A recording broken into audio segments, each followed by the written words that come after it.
আল্লাহ তাআলার কুদরতি পা জাহান্নামের ভেতরে ঢুকিয়ে দিবেন। জাহান্নামের সবচাইতে হালকা আযাব হলো ওই ব্যক্তির আযাব যার পায়ে দুটো জাহান্নামের আগুনের জুতা পুড়িয়ে দেয়া হবে। ওই আগুনের উত্তাপে তার মাথার মগজগুলো ভাতের মারের মতো টপ টপ টপ টপ করে বেয়ে বেয়ে পড়বে। এইটা যদি সবচেয়ে লাইট পানিশমেন্ট হয়, সবচেয়ে হালকা পাতলা সহনীয় আযাব যদি হয়, তাহলে ভয়ঙ্করতম আযাবের কি অবস্থা হবে?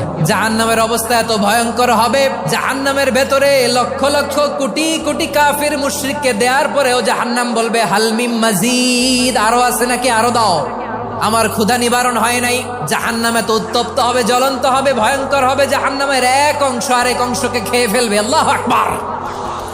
জাহান্নামের রক্ষী ফেরেশতারা কি করবে তারা নিজেরাও বুঝতে পারবে না। কোনো কিছুতেই যখন জাহান্নামকে শান্ত করা যায় না, আল্লাহ তাআলা তার কুদরতি পা জাহান্নামে ঢুকিয়ে দিবেন। দেওয়ার সাথে সাথে জাহান্নাম থেকে আওয়াজ আসবে, কাত বিইজ্জাতিকা ওয়া বিকারামিকা, আল্লাহ আপনার ইজ্জতের কসম, যথেষ্ট হয়েছে, আর লাগবে না। সুবহানাল্লাহ বলেন।